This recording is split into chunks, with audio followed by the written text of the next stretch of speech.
This week, the College of Cardinals gets details on how Vatican reforms will play out. The Holy See gives clergy directions on how to give a good homily. And what are women's cultures, and how will they help the Church?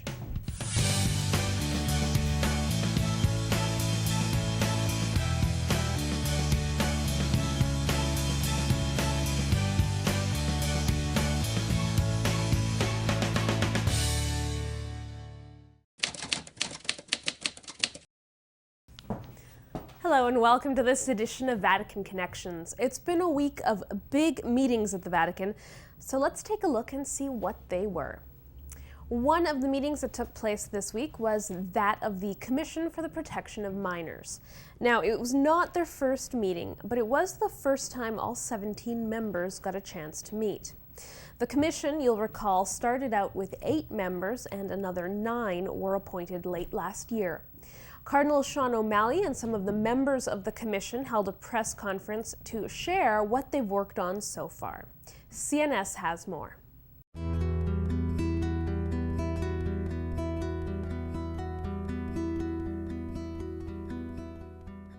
The commission is very, very concerned about this whole area of accountability. And our responsibility is not to deal with individual cases, but we do have a group that is working right now on policies that we feel would allow the Church to respond in an expeditious way when a bishop has not fulfilled his obligations. If there isn't action taken to apprehend and bring to justice people known by the Church and relevant documents handed over where that's possible, and where the allegations and the dreadful, I think it's not disputed that there have been far too many cover-ups.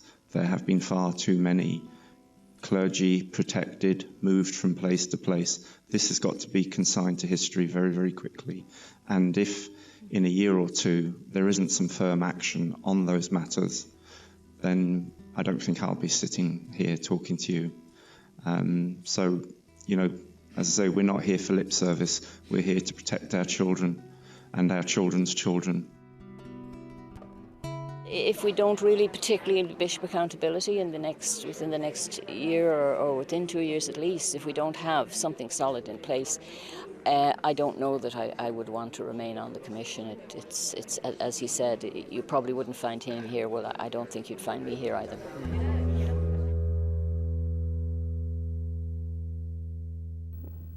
Now, the other big meeting that took place was the meeting of the Council of Cardinals. These are the 9 cardinals Pope Francis appointed to help him rework the Curia.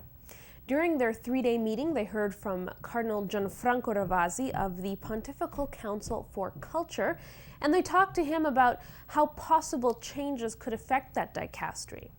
The 9 cardinals also heard from Monsignor Paul André, the secretary of the advisory panel that is currently studying the Vatican's communication and media outlets.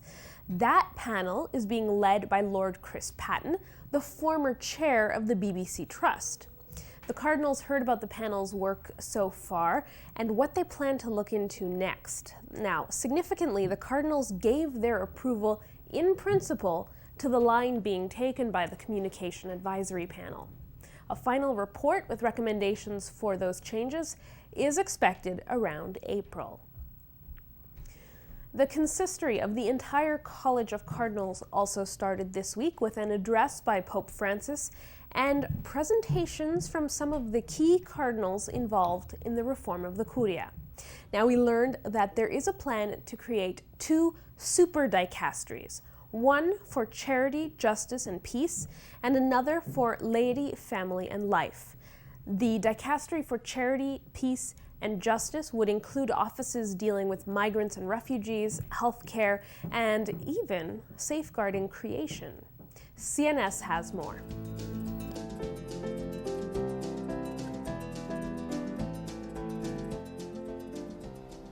oggi ci presenta la sintesi del lavoro svolto in questi ultimi mesi per elaborare la nuova Costituzione Apostolica per la riforma della Curia.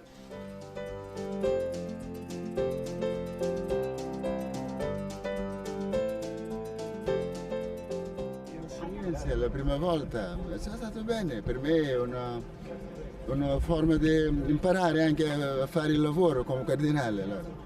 Per me è la prima volta. E secondo lei sarà difficile fare tutte le riforme come vuole il Santo Padre dentro il Vaticano? Non si cerca di fare il cammino, cioè è un processo che cammina pian piano.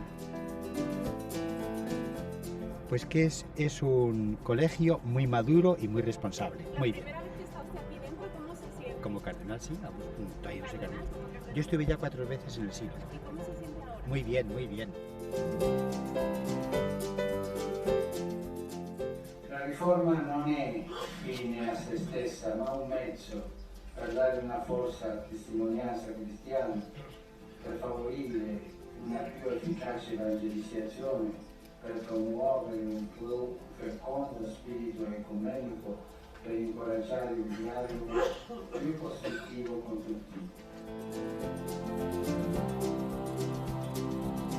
Now, the Cardinals also discussed the proposed reforms, but then that portion of the consistory, when they actually discussed what they had been told, happened behind closed doors. Turning to more liturgical matters, the Vatican released a homiletics directory this week. Basically, it's a book with guidelines and resources to help deacons, priests, and bishops give homilies. Cardinal Robert Sarah, the head of the Vatican's Congregation for Divine Worship, said that while the homily isn't the main focus of the Mass, it is an important element that can help people enter more fully into the celebration of the Eucharist. Some of the guidelines actually seem quite obvious, but are not always followed. For example, the directory states that the homily should be based on the scriptures of the Mass and should not be just a personal witness story by the priest. Now, asked by journalists about the length of a homily, Cardinal Sarah said it should be determined by the culture of the congregation as well as the occasion. Archbishop Arthur Roach, the secretary for the congregation, said the most important point is that a homily should not be boring. The directory is available in Italian and has been translated into the key working languages of the Vatican. On a different note, the Swiss Guards have a new commander. Colonel Christoph Graf assumed his new role this week. He was previously the vice commander of the small military unit. Outgoing Commander Daniel Enrig ended his term of service on January 31st. Did you know? The word consistory comes from consistorium. In Roman times, it referred to the sacred council of emperors. As early as 253, there is evidence of Pope Cornelius calling together the Roman clergy to consult on church matters. A consistory for the creation of cardinals is an ordinary public consistory. Members of the public can attend. Private consistories are limited to cardinals and deal with different matters in the life of the Church. Pope Benedict XVI changed the format of the consistory for new cardinals in 2012. Instead of creating new cardinals during a papal mass, they receive their red hat, ring, and papal bull during a prayer service and celebrate Mass with the Pope the next day.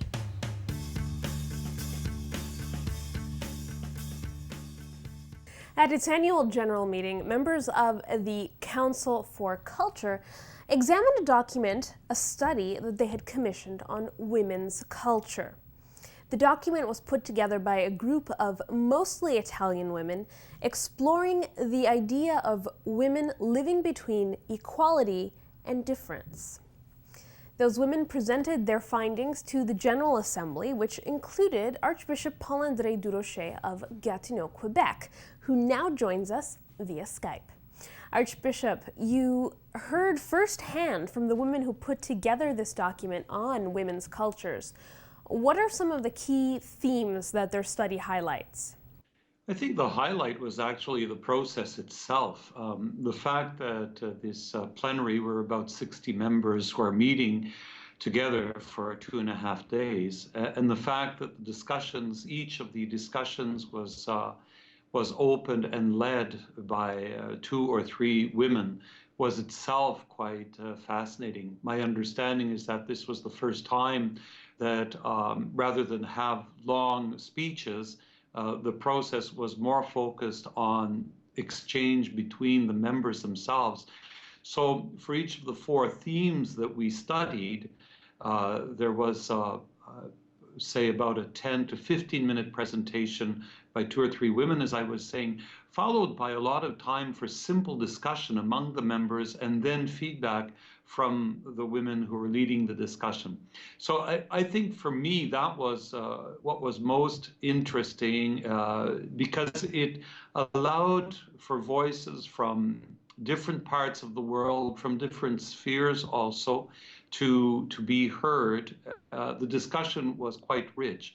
I would say also that the 4 themes that were chosen, if I can remember the 4 themes, first of all, the relationship between difference and equality when we speak of men and women.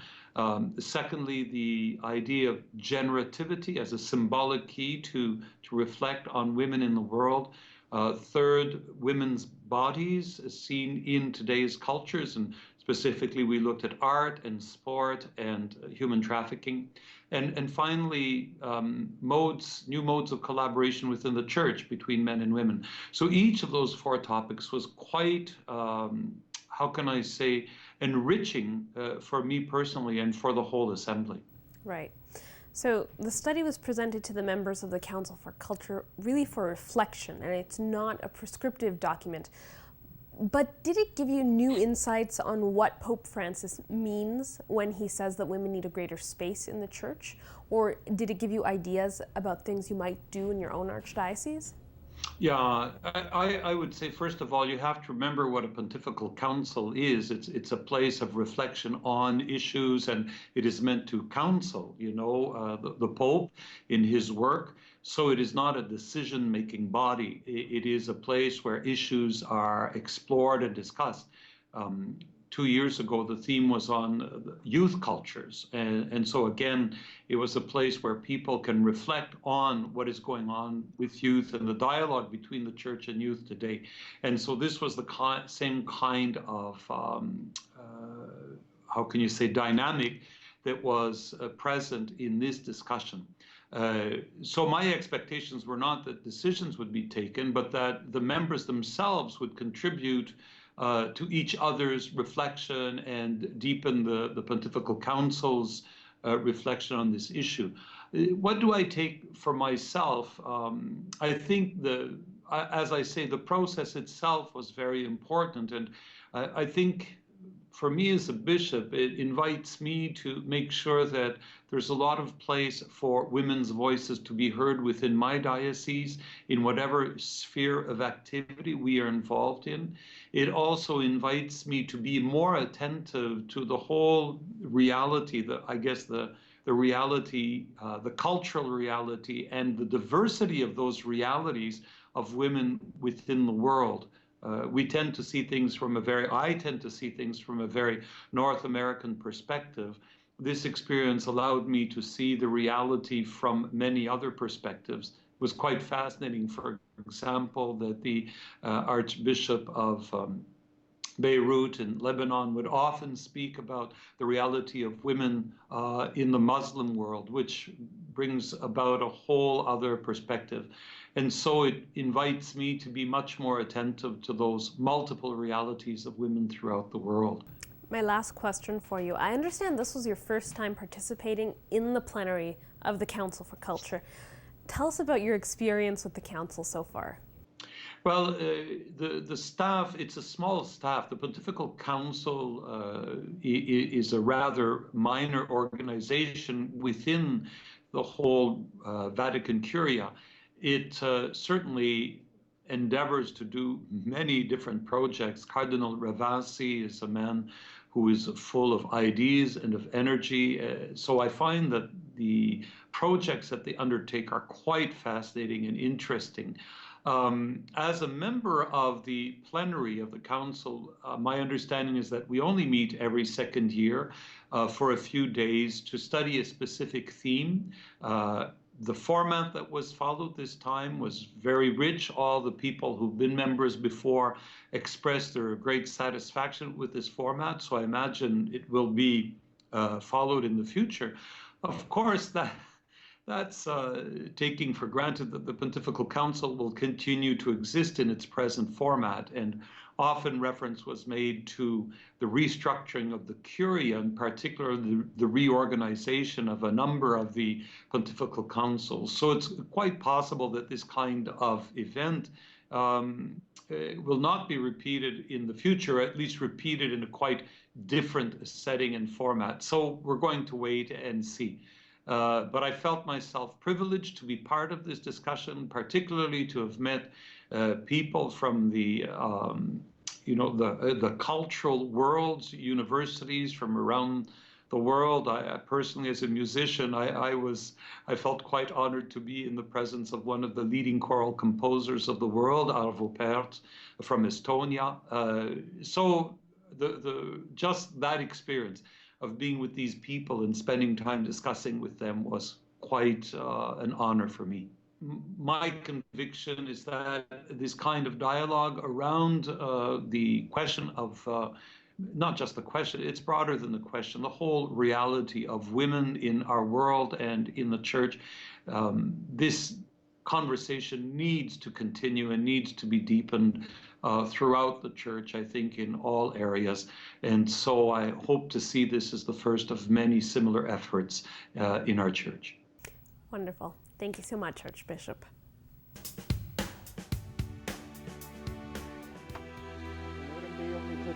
Sanctorum Apostolorum Petri Pauli, Typicomitimus Diaconiam Sancte Helene, extra portam praenestinam, Patris et Filii et Spiritus Sancti.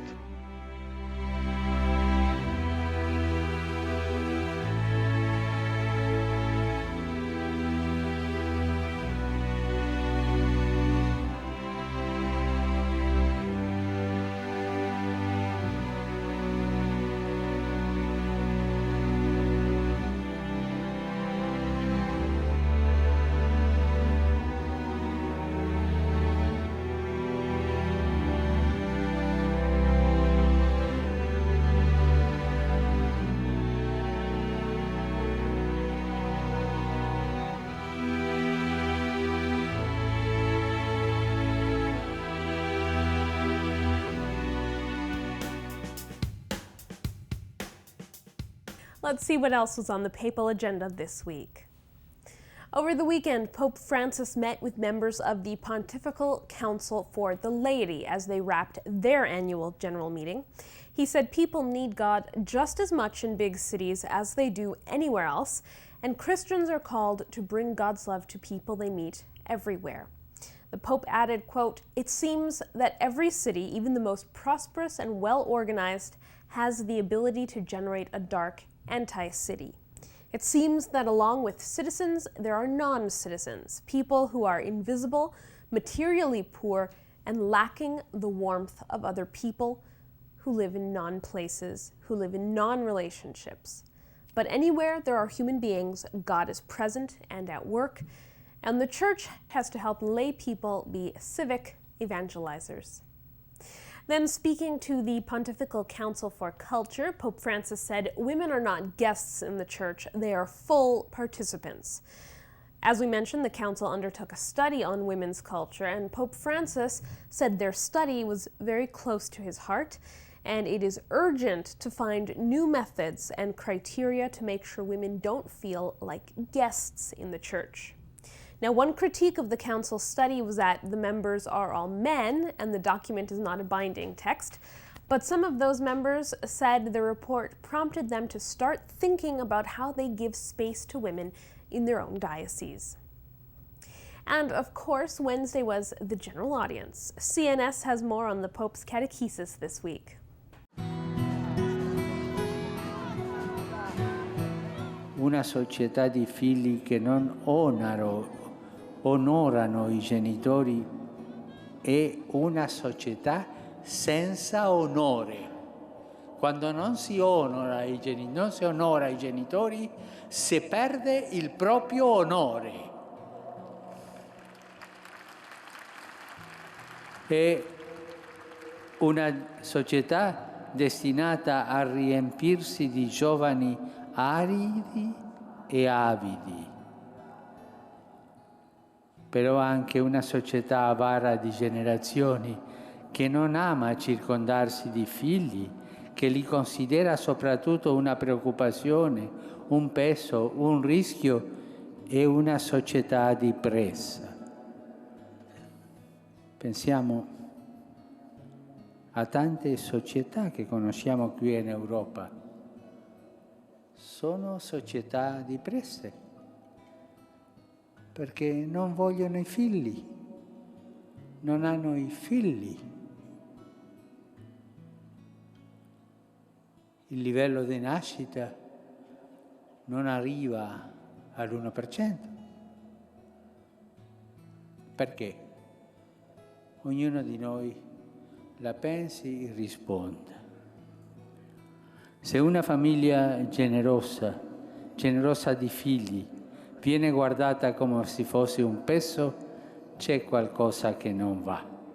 La generazione dei figli deve essere responsabile, come insegna anche l'enciclica Umane Vitae del Beato Papa Paolo VI, ma avere più figli non può diventare automaticamente una scelta irresponsabile. Più, non avere figli è una scelta egoistica.